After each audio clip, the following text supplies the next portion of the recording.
In my last video, I covered Operation Ajax, the CIA coup to remove the Iranian Prime Minister Mohammad Mosaddegh. Today, we'll be talking about the ramifications of that coup. I suggest you watch the first video. The link to it will be on screen on one of these sides. This is the Iranian hostage crisis.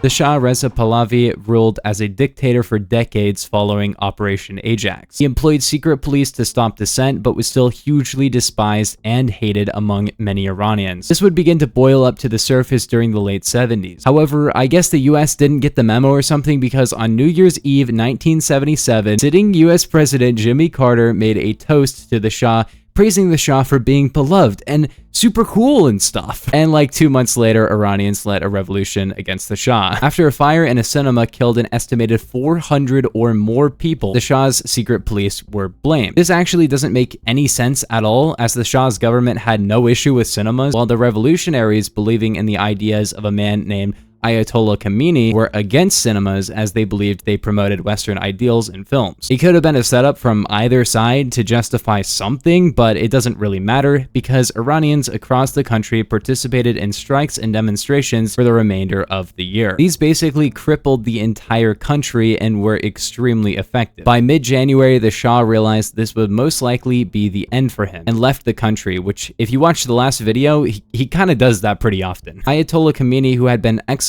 for his, let's say, criticism of the Shah, was allowed to return to the country. By mid-February, the Shah's government was gone. Khamenei used his supporters to take over the country. His rebels killed any troops loyal to the Shah, and a new age of Islamic reform in Iran began. I don't really want to go into all the reform stuff because it's kind of, a controversial topic, and what's important to the video now is what Iranians thought about the United States.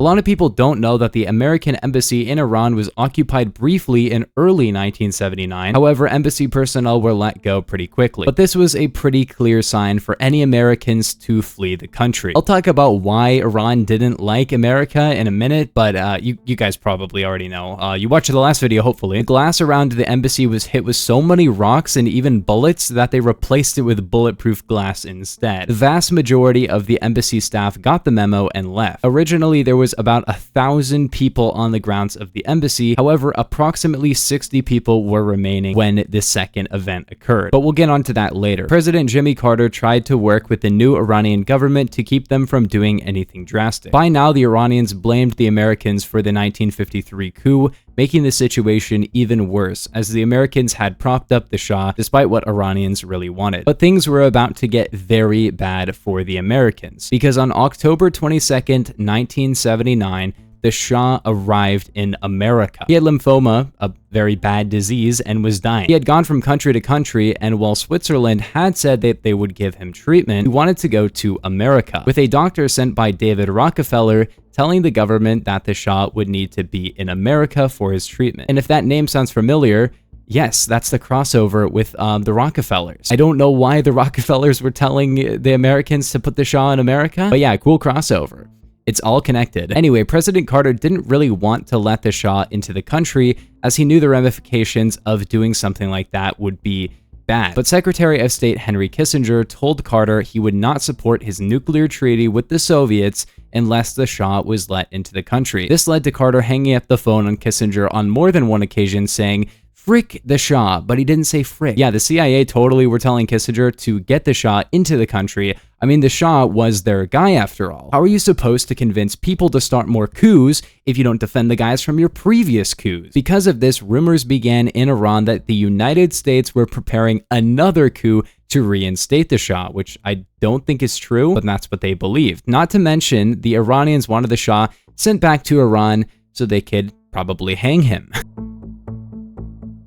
Ibrahim, that last name, was an Iranian student who believed in Khomeini's ideals. He talked with Islamic groups within other universities around Iran's capital, Tehran, and organized a small meeting with a handful of other students. Their first idea was to target the Soviet embassy due to the Soviets' anti-religious ideology, but they changed their target and instead decided to go for the American embassy. The goal was pretty simple: capture the embassy and those inside for a short period of time, a few hours, maybe a couple of days. It didn't didn't have to be for very long, but they believed that this would show their distaste for the Americans to the world without any bloodshed. They went to a rooftop near the embassy and watched the security guards and then put a plan into motion. Khomeini and the Iranian government allegedly had no idea what they were about to do.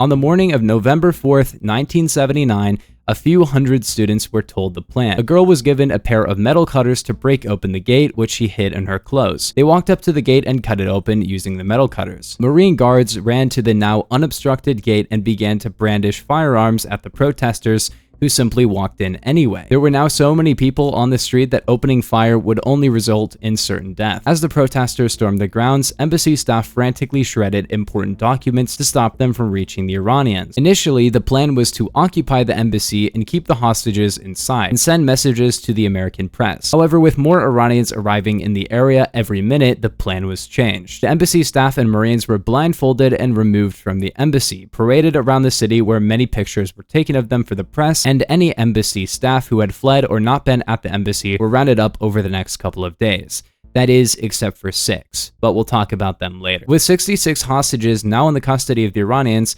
what was next? The students had only wanted to send a message, not keep these hostages around. But the Iranian public wanted to keep the Americans hostage, and Khomeini himself was now in full support after learning about how popular this was. So it was decided that the hostages would be released if 3 conditions were met. Firstly, America would stop freezing Iranian assets in American banks. Secondly, the Americans would admit to the 1953 coup. And most importantly, the Shah would be deported to Iran to be hung for his crimes. Also, having the hostages was really good for Khomeini. Iran's prime minister resigned only a few days after the incident, as he was only politically moderate, leaving Khomeini and his more radical views with a lot more political power. Even Fidel Castro supported Khomeini and his anti-American ideals, which is just another great crossover. The Iranians even painstakingly reconstructed the shredded documents in the embassy by just looking through thousands of little strips of paper and gluing them back together, which revealed proof that embassy staff had in fact colluded with the CIA to spy on Iranians and to help orchestrate the 1953 coup. To make matters worse, unbeknownst to the Iranians, 3 of the hostages in their own captivity were CIA operatives. I don't think I need to tell you what would have happened to those people if the Iranians had found that out.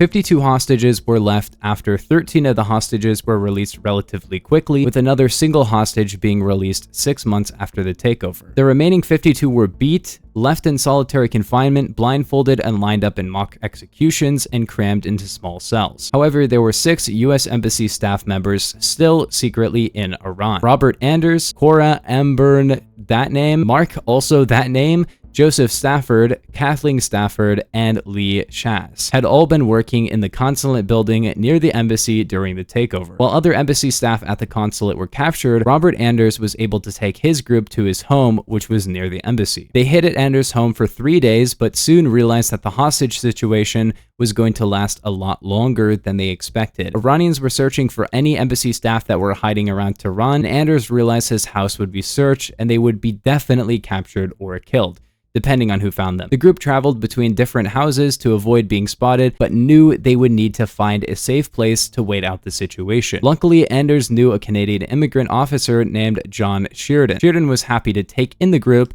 and also revealed that he had told the Canadian ambassador Ken Taylor about the group and he would help them as well. 3 of the group went to live with Sheridan, while the other 2 were taken to the Taylor's house. Lee Shaz was at the Swedish consul's apartment after staying at the Swedish embassy, but the Swedes sent Shaz to Ken Taylor's residence as they believed he would be able to pretend to be Canadian better than Swedish. Canadian ambassador Taylor was able to get in touch with the Canadian Prime Minister named Joe Clark, which is the least Canadian name I have ever heard. The Canadian government linked up with the CIA and a plan was hatched to get the Americans out of Iran. Airports were being highly scrutinized, so it was important to either get the 6 Americans out without using airports, which would be very difficult with the distance required to get them out of the country, or create fake Canadian identities and pretend the Americans were Canadians doing something in Iran. The CIA went with the second option. They forged Iranian work visas and enlisted a CIA disguise and exfiltration expert named Tony Mendez, along with another CIA agent named Ed Johnson. The 2 of them were responsible for coming up with a cover story that would get the Americans onto a plane out of Iran. The story that they went with was that the Canadians were a film crew scouting locations for a science fiction movie called Argo. Argo was a real movie that had stopped production a few years prior after the money for filming the movie was embezzled. So I guess the director just like stole the money and they just couldn't make the movie. Anyway, there was plenty of concept art that had been made previously by a man named Jack Kirby, whose name you might recognize because he and Stan Lee made like the entire Marvel series, I guess. I don't really read comic books, but he also saved 6 Americans from being executed, which is pretty cool. The CIA bought a real office in Hollywood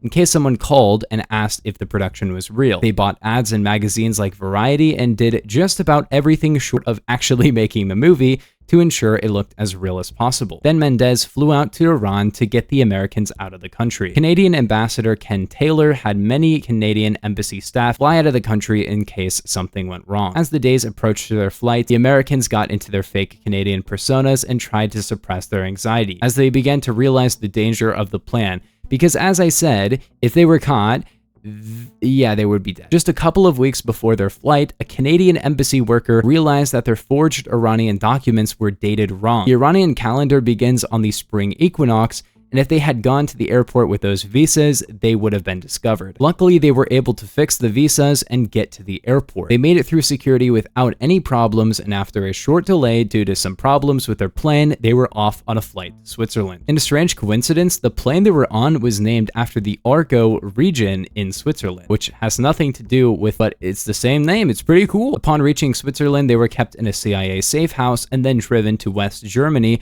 where they were finally flown back to America. The CIA left the story leaked to the Canadians soon after. The Canadian press explained that it had been Canada which had flown the Americans out, not the CIA. The Canadian embassy in Iran was closed and all of its staff left Iran the same day the Americans did to protect their lives. It came as a surprise to the American public, the Canadian public, and the Iranians that 6 Americans had been rescued, as Jimmy Carter had said that everybody in the embassy was captured, and Canada selflessly took the blame for the mission from Iran, which led to no harm being done to the 52 Americans still in prison. Americans around the country flew the Canadian flag. The CIA's involvement wasn't revealed until nearly 2 decades later.